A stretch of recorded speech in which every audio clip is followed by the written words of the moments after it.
Hamas ने फिर रिहा किए इजरायली बंधक, पूरी हुई बंधकों और कैदियों की छठी अदला बदली।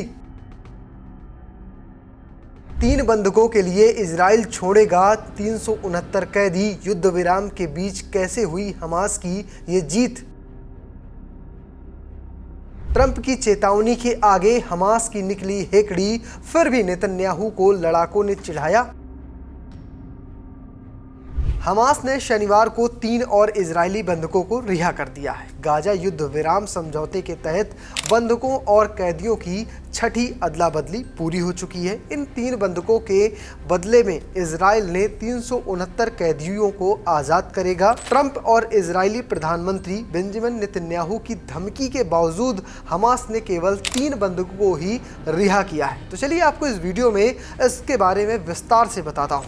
तीनों बंधकों में 36 वर्षीय अमेरिकी इजरायली सागुई डेकेल्चेज, 46 वर्षीय आयर हॉर्न और 1 इजरायली अर्जेंटीना नागरिक और 29 वर्षीय रूसी इजरायली अलेक्जेंडर शासा को 7 अक्टूबर 2023 को हमास के नेतृत्व वाले हमले के दौरान अगवा किया गया था। रिहा किए गए कैदियों की चिकित्सा जांच और उनके परिवारों के साथ मुलाकात के बाद इजरायली सैन्य हिरासत में ले जाया गया। तीनों पीले और थके हुए दिखाई दिए, लेकिन पहले रिहा किए गए कुछ बंदियों की तुलना में उनकी हालात बेहतर थी। इस संघर्ष विराम के कारण 21 बंधकों और 730 से ज्यादा फिलिस्तीनी कैदियों को रिहा किया जा चुका है। शनिवार को हमास ने पुष्टि की कि 369 फिलिस्तीनी कैदियों को रिहा किया जाना है, जिनमें 36 आजीवन कारावास की सजा काट रहे हैं। इनमें अहमद बरघौती भी शामिल है, जो प्रमुख फिलिस्तीनी व्यक्ति मारवान बरघौती के करीबी सहयोगी हैं। शनिवार को रिहा किए गए 3 इजरायली लोगों ने अपने दर्दनाक अनुभव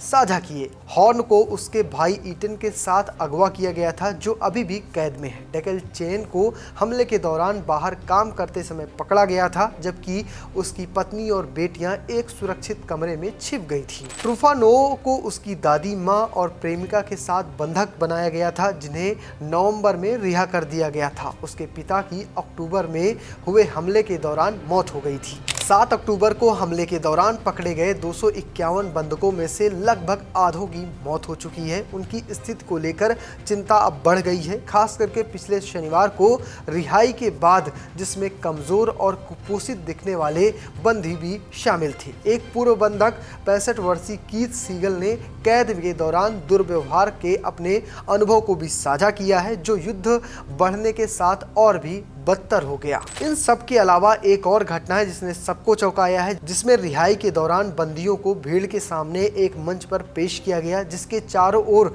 सशस्त्र हमास लड़ाके और उग्रवादी गुटों के बैनर थे।